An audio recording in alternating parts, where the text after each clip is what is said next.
नमस्कार मित्रांनो, आजच्या फेलोशिप ऑफ द फ्लूटमध्ये तुमचं मनपूर्वक स्वागत आहे.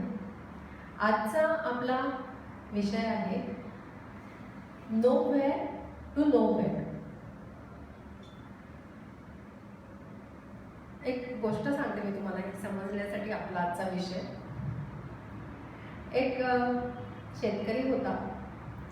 त्याने आपलं शेताचं, आपल्या पिकांचं, धान्याचं रक्षण करण्यासाठी एक कुत्रा पाळला होता. शेतकऱ्याची या कुत्र्यावर खूप माया होती आणि कुत्रा पण इमानदार होता. एकदा अचानक कुत्रा बिथरला, पिसाळला. ज्याला त्याला चावू लागला. आजूबाजूच्या परिसरातले सगळे लोक या चावड्या कुत्र्याला घाबरू लागले, त्याच्यापासून सावध राहू लागले. इलाज चालू होते तरी सुद्धा याचा आजार काही बरा झाला नाही, तसाच होता. एक दिवस परिसीमा झाली. या कुत्र्याने मालकाच्या मुलांनाच त्याने तो चावला. तेव्हा मालक भडकला आणि त्याने काय केलं, कुत्र्याला पोत्यात घातलं, पोतं खांद्यावर घेतलं, खिशामध्ये काही विषारी खाद्यपदार्थ घातले आणि दूर जंगलाच्या दिशेने निघाला. चालला तर खरी, पण मनामध्ये, डोक्यामध्ये विचार होतेच. अचानक काय झालं, कसं झालं, कुणी केलं इत्यादी. रस्त्यामध्ये त्याला एक फकीर भेटला. त्याने त्याला थांबवलं आणि म्हणाला की मी तुझ्या समस्येचं समाधान किंवा निदान करू शकतो. समाधान नाही, निदान करू शकतो. आणि मग फकीराने त्याला एक गोष्ट सांगितली की हजारो वर्षांपूर्वी ह्या प्रदेशात एक दुष्ट राजा होता, राज्य करीत होता. त्याने अनेकांचा घात केला, अनेकांचा वध केला, कित्येक निष्पापांना त्याने सजा सुनावली. याच हव्यासापायी त्याने काहीतरी कुरापत काढून परराज्यावर हल्ला केला आणि या लढाईमध्ये राजा आणि त्याचा घोडा दोघेही मृत्यू पावले. कित्येक जन्मांनंतर, कित्येक वर्षांनंतर घोड्याला मानवाचा जन्म मिळाला आणि राजाला कुत्र्याचा जन्म मिळाला. एक दिवस अचानक कुत्र्याला या गतजन्माचं स्मरण झालं आणि हा अनर्थ घडला. शेतकरी बावचळला, गोंधळला, स्तिमित होऊन फकीराकडे बघू लागला. फकीर हसत हसत त्याला आशीर्वाद देत तिथून निघून गेला. त्याने काय आशीर्वाद दिले याला की रे आलास मानव, जपावी बुद्धी कणव, झाला अन्य दानव, बहुधा क्रूर दानव, रे आला मानव.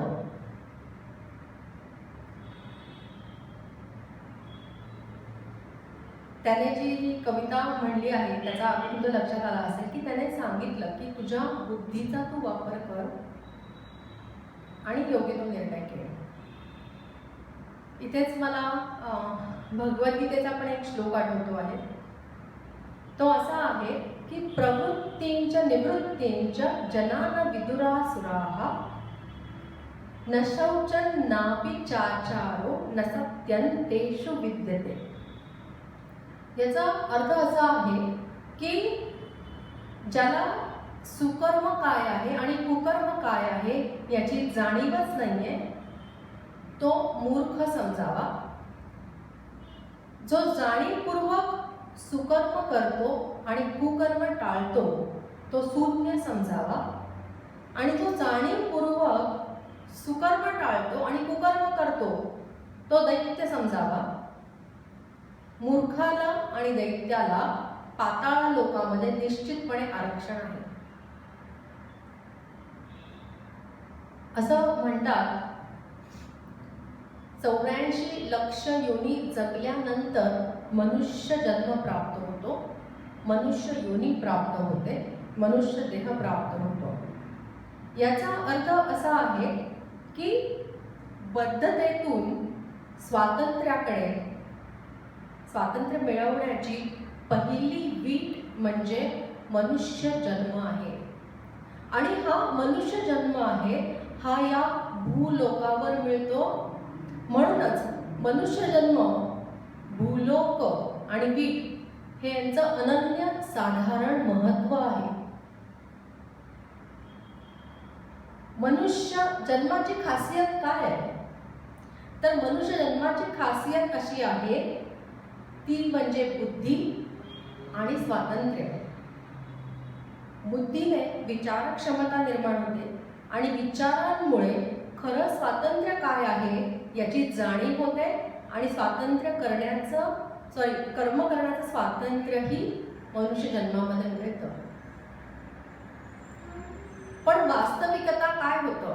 म्हणजे हे अपेक्षित आहे, मनुष्य जन्मामध्ये हे अपेक्षित आहे. पण ऍक्च्युली घडतं काय?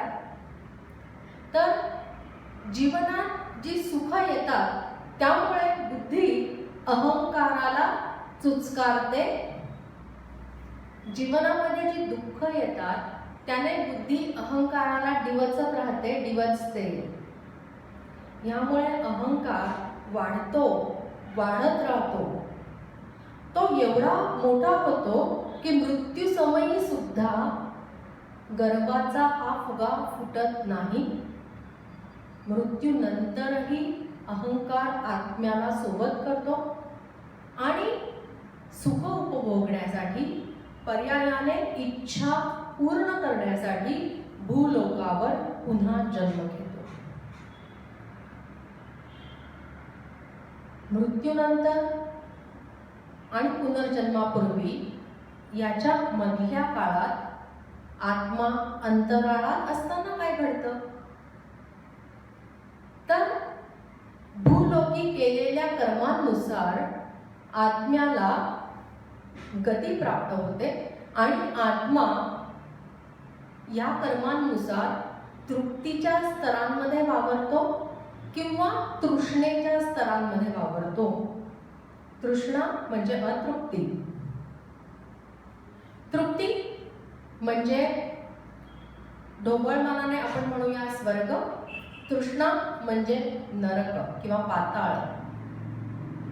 स्वर्ग म्हणजे आत्म्याला लाभलेली उच्च गती, प्रगती. नरक किंवा पाताळ म्हणजे आत्म्याला लाभलेली नीच गती, अधोगती. मग हे जे लोक आहेत, भूलोक, पाताळ लोक, स्वर्गलोक, याचे कुठले स्तर आहेत? तर भूलोकापासून वर जाणारे किंवा उच्च जे स्तर आहेत ते 7 स्तर आहेत आणि नीच स्तर आहेत ते पण 7 स्तर आहेत. तर ते कुठले आहेत ते आपण आता बघणार आहोत. उच्च स्तरांपैकी उच्चतम स्तर जो आहे तो आहे सत्यलोक.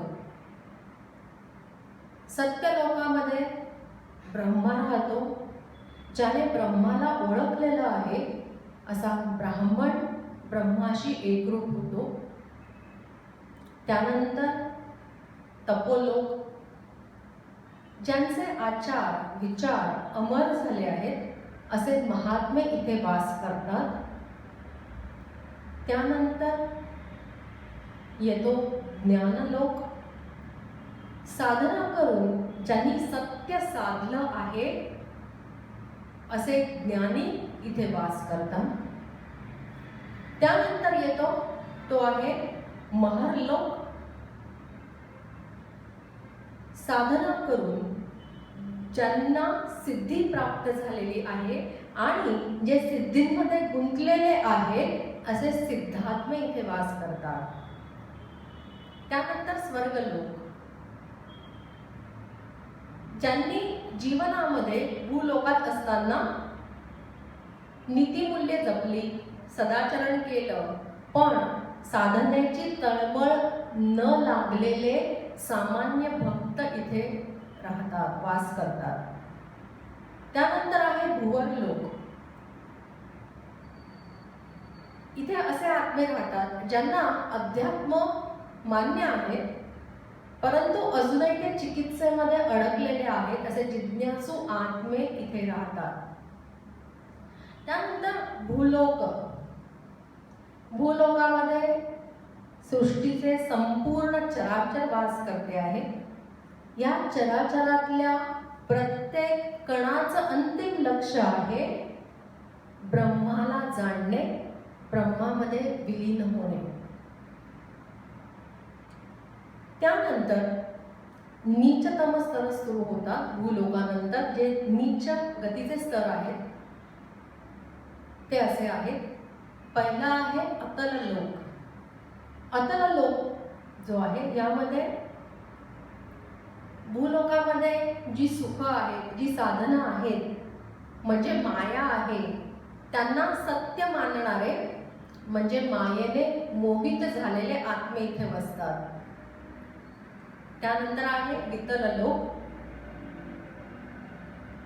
अहिक म्हणजे शारीरिक आणि मानसिक सुखांच्या इच्छेने किंवा त्या लालसेने भ्रमित झालेले,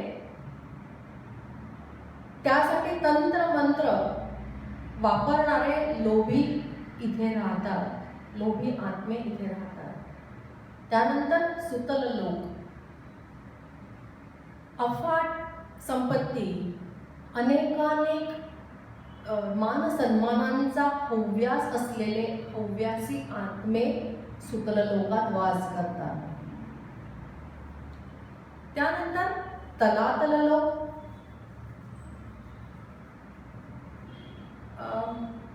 मायेने मोहित झालेले, इतरांचा दुस्वास करणारे म्हणजे इतरांच्या हालांची, वेदनांची, दुःखांची, अज्ञानाची अपेक्षा करणारे किंवा इच्छा ठेवणारे क्रूर कर्मे इथे वास करतात. त्यानंतर महातल लोक. इथे इच्छा अपूर्ण राहिल्यामुळे क्रोधित होणारे, अपमानांनी क्रोधाला बळी पडलेले, आजूबाजूच्या लोकांवर, संपूर्ण जगावर स्वामित्व गाजवण्याची इच्छा असणारे असुर वास करतात. त्यानंतर रसातल लोक. अतिमहत्वाकांक्षा, स्वतःच्या अतिमहत्वाकांक्षा पूर्ण करण्यासाठी तंत्रज्ञान, सिद्धी, अनेक योजना, अनेक व्यूहरचना यांचा वापर करणारे राक्षस इथे वास करतात. आणि सगळ्यात शेवटचा जो लोक आहे, सगळ्यात नीचतम लोक जो आहे तो आहे पाताल लोक. अतृप्त इच्छांनी सदैव क्रोधाग्नीमध्ये भडकणारे, अनेकानेक सुप्त इच्छा ज्यांच्या अहंकारामध्ये संचार करत आहेत असे अशांत आत्मे इथे वास करतात. आत्ताच जे तुम्ही वर्णन ऐकलं आहे त्यानुसार तुमच्या हे लक्षात आलं असेल की भूलोक ते पाताल लोक हे नो व्हेअर आहे. NO where, nowhere. Whereas Bhulok ते सत्यलोक हे जे आहे ते आहे KNOW व्हेअर, नो व्हेअर. आता भूलोक जो आहे इथे कुठले आत्मे येतात हा पुढचा प्रश्न. लोक आपण पाहिले तर सत्य लोकातून पुनर्जन्म घेणारा आत्मा किंवा पुनर्जन्म घेणं एखाद्या आत्म्याने ही अतिशय दुर्मिळ घटना आहे. हे जे जन्म घेणारे लोक आहेत हे अवतारी पुरुष म्हणूनच जन्म घेतात. ते अवतारी पुरुष असतात. तप लोकातून सुद्धा क्वचितच एखादा महात्मा काही विवक्षित स्पेसिफिक कामासाठी जन्म घेतो. मग भुवरलोक ते ज्ञानलोकातली जी जे आत्मे आहेत ते बहुधा आध्यात्मिक प्रगती करण्याच्या हेतूने पृथ्वीवरती जन्म घेतात, भूलोकात जन्म घेतात आणि बहुतेक वेळा ते आध्यात्मिक प्रगतीच्या मार्गावरती राहतात कुठल्या ना कुठल्या प्रकारे. म्हणजे संयम, धैर्य, निष्ठा, मैत्री, सामंजस्य, संतुलन, विश्वास या सगळ्या भावना सत्यलोकात नेतात. सत्यलोकामध्ये या भावना असतात किंवा भूलोकामध्ये ज्या मनुष्याच्या मनात जास्ती प्रमाणात या भावना येतात भूलोकात ज्या माणसाच्या मनात ह्या भावना अधिकाधिकरित्या असतात त्यासाठी भूलोक म्हणजेच स्वर्ग झाला, भूलोक म्हणजे सत्यलोक होतो. याच्या उलट आहे पाताळ लोक. पाताळ लोकातील आत्मे म्हणजे अतललोक ते पाताळ लोकातील आत्मे जे आहेत ते आपल्या इच्छा पूर्ण करण्यासाठी, आपला अहंकार जपण्यासाठी पृथ्वीवर भूलोकावर जन्म घेण्यासाठी आतुर असतात. या आत्म्यांना इच्छा अपूर्ण राहतील अशी भीती असते. इच्छा अपूर्ण राहिल्या तर ते दुःखी होतात, निराश होतात.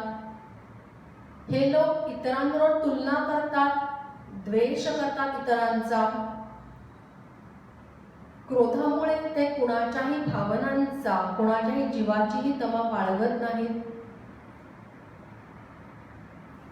थोडक्यात अहंकार, चिंता, भीती, शत्रुत्व, क्रूरता, असंतुलन हे सगळे ह्या सगळ्या भावना पाताळ लोकात नेतात.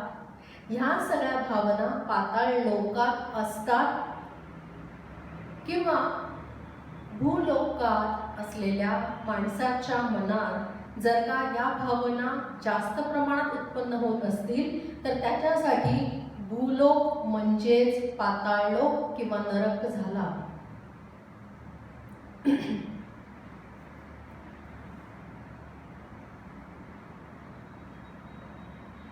आता हे सगळं ऐकल्यानंतर आता तुमची ही वेळ आहे, तुमच्यासाठी ही संधी आहे विचार करण्याची, अभ्यास करण्याची, चिंतन करण्याची.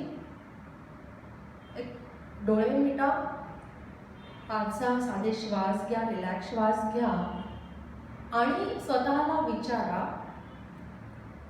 Wear M I. तुमचे डोळे मिटा,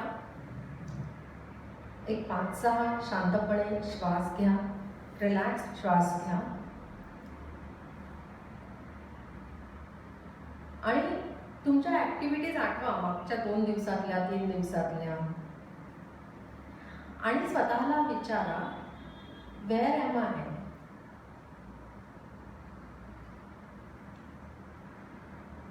डोळे उघडा शांतपणे. आपण हे सेपरेट मेडिटेशन नंतर करणार आहोत. सो डोळे उघडा आणि मी तुम्हाला निश्चितपणे सांगते की करोडो लोकांचं उत्तर आहे आय एम नो व्हेअर. कुठे आहोत आपण? I am nowhere. पण तुम्हाला खंत वाटण्याचं, निराश होण्याचं कारण नाही आहे. बिकॉज पाताळ लोकातून का असेना किंवा स्वर्ग लोकातून का असेना आपण सगळ्यांनी या भूलोकी जन्म घेतला आहे. हा एक अनन्य साधारण योग आहे. कारण भूलोकामध्ये अभ्यास शक्य आहे, इथे कर्म करण्याचं स्वातंत्र्य आहे. एक छोटं समजायला सोपं म्हणून एक सांगते मी. आपण आता काही गोष्टी पाहिल्या त्यानुसार सुख आणि साधनं म्हणजे यांना किंवा माया किंवा यांच्यावरती प्रेम, सुख आणि साधनांवरती प्रेम म्हणजे माया. ईश्वरावरील श्रद्धा म्हणजे दया. आणि माया की दया ह्या द्वंद्वात अडकलेली जी आहे ती आहे काया. माया म्हणजे पाताळ लोक, दया म्हणजे सत्यलोक आणि काया म्हणजे भूलोक. तसंच पाताळ लोक म्हणजे अज्ञान, सत्यलोक म्हणजे ज्ञान आणि भूलोक म्हणजे विज्ञान.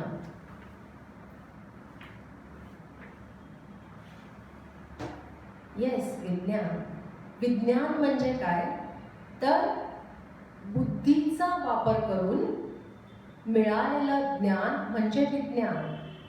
आपण पाहिलं मगाशी सुद्धा की बुद्धी हे भूलोकीचं वैशिष्ट्य आहे, ती भूलोकीची खासियत आहे, मनुष्य जन्माची खासियत आहे. सॉरी, भूलोकीची नाही, मनुष्य जन्माची खासियत आहे.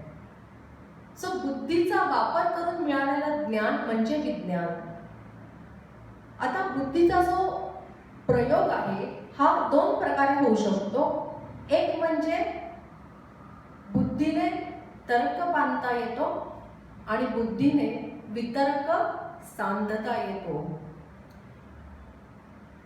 तर्काने ज्यावेळी बुद्धी काम करते त्यावेळी टेक्नॉलॉजी डेव्हलप होते, सायन्स डेव्हलप होतं आणि आपलं आयुष्य सुकर होतं. जेव्हा बुद्धी वितर्क किंवा जिज्ञासेच्या मार्गावरती काम करते त्यावेळी सत्यलोकाचा मार्ग, नो व्हेअरचा मार्ग दिसायला लागतो, स्पष्ट होतो. इथे अजून एक गोष्ट अतिशय महत्त्वाची आहे, ती म्हणजे भूलोकावरती जन्म घेताना गतजन्मींचे विस्मरण झालेले असते आणि विस्मरण ही एक फार मोठी किमया आहे. लक्षात ठेवा, फार मोठी किमया आहे. कारण मुळात आपल्या इच्छा किंवा अतृप्त इच्छा पूर्ण करण्यासाठी भूलोकावरती जन्म घेतलेले आत्मे आहेत. जगात असंख्य स्वार्थी, मतलबी, चतुर, अतिमहत्वाकांक्षी, जिद्दी, दुष्ट खूप लोक आहेत आणि यांना जर का गतजन्माची म्हणजे पाताळ लोकाची आठवण झाली किंवा स्मरण झालं तर त्या गोष्टीतल्या कुत्र्यासारखी यांची गत होईल. तसंच जर का स्वर्गलोकातून किंवा सत्यलोकातून जन्म घेतला असेल तरी सुद्धा कदाचित गतजन्माचे स्मरण होऊन अहंकार वाढेल आणि मागच्या जन्मात झालेली प्रगती सुद्धा कामी येणार नाही आणि मनुष्य पुन्हा अधोगतीला लागू शकेल. सो विस्मरण ही फार मोठी किमया आहे.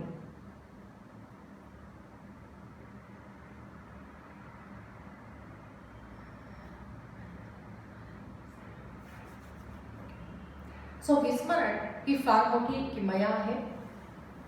म्हणून मी सांगते सगळ्यांना की स्मरण करण्याच्या पाठी लागू नका मागच्या जन्मी काय होतं.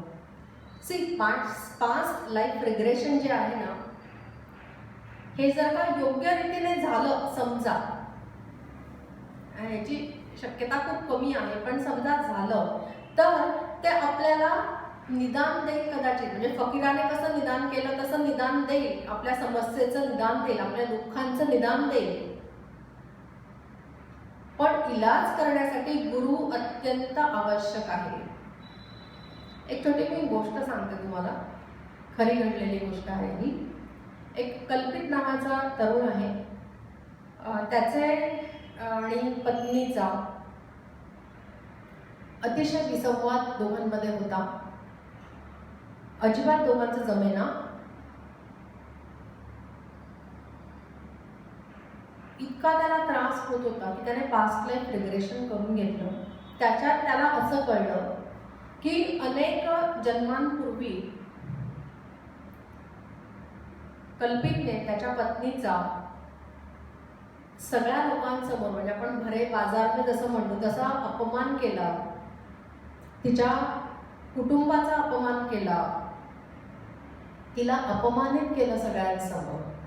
आणि त्यानंतर अनेक जन्मांमध्ये ह्या दोघंही, कल्पित आणि त्याची पत्नी, ही अनेक नात्यांमध्ये एक जवळ आली आणि प्रत्येक वेळी पत्नीने कल्पितला त्रास दिलेला आहे. काही वेळा खून केला, काही वेळा त्याचे हाल केले, काही वेळा त्याच्याशी शत्रुत्व केलं, अनेक प्रकारे त्रास दिला आहे. हे सगळं कळल्यानंतर कल्पितची स्थिती अजूनच जास्त बिघडली.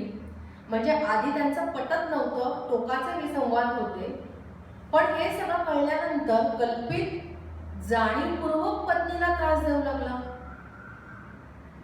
तिला त्रास होईल असं वागू लागला. एक दिवस त्याच्या मित्रासोबत माझ्याकडे आला. मलाही तोच म्हणला कि मैम ये कौन सा जन्म है मालूम नहीं, क्या चल रहा है मालूम नहीं, I feel I am know where.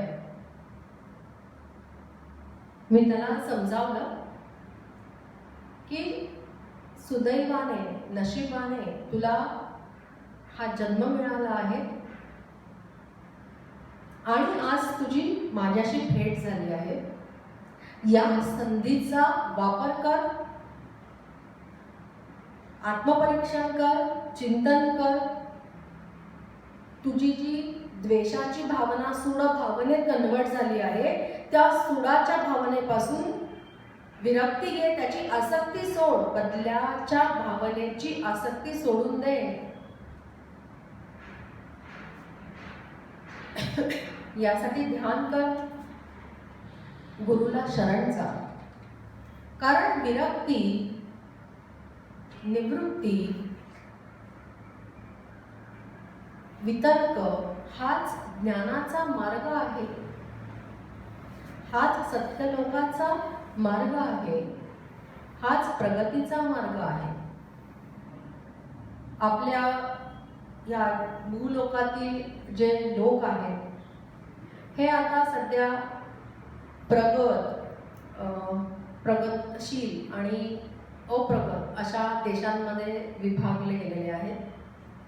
पण प्रगत देश म्हणजे काय, तर जे रिलेटिव्हली इकॉनॉमिकली ॲडव्हान्स्ड देश आहेत, जे रिलेटिव्हली ज्यांच्याकडे टेक्नॉलॉजिकल इन्फ्रास्ट्रक्चर ॲडव्हान्स्ड आहे, असे देश प्रगत देश आहेत. आणि ह्याला क्रायटेरिया काय आहे, तर GDP, GNI, per capita income, म्हणजे सगळे आर्थिक इकॉनॉमिकल निकष प्रगत देशांसाठी लावलेले आहेत. याच संदर्भात अजून एक संज्ञा मला महत्त्वाची वाटते आणि ती आहे HDI, ह्युमन डेव्हलपमेंट इंडेक्स. इथे मनुष्य विकासाचा सूचकांक किंवा सूचक अंक म्हणजे HDI, ह्युमन डेव्हलपमेंट इंडेक्स आहे.